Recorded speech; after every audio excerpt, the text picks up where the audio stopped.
యాకోబు తన అన్న ఎశావు కోపం నుంచి తప్పించుకుని హారాను వెళుతున్నాడు. మార్గమధ్యలో సాయంకాలం అయ్యింది. ఒకచోట రాయి తలకింద పెట్టుకుని నిద్రపోయాడు. ఆ రాత్రి యాకోబు ఒక అద్భుతమైన కలగన్నాడు. ఆ కలలో భూమి నుండి ఆకాశము వరకు ఒక నిచ్చెన, మెట్లు కనిపించింది.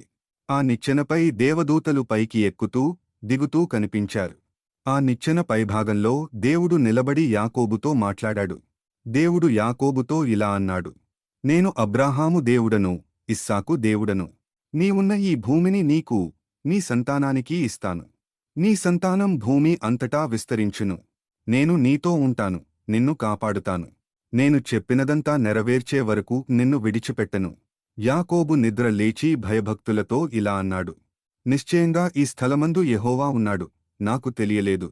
ఆ స్థలాన్ని యాకోబు బేతేలు, దేవుని ఇంటి అని పేరు పెట్టాడు. అక్కడ దేవునికి ఒక ప్రతిజ్ఞ, మొక్కుబడి చేశాడు.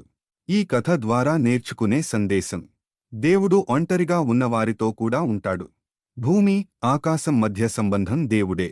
దేవదూతలు దేవుని సేవకులు. దేవుడు తన వాగ్దానాలను తప్పకుండా నెరవేర్చుతాడు. భయ సమయంలో దేవుడు మనకు ధైర్యం ఇస్తాడు.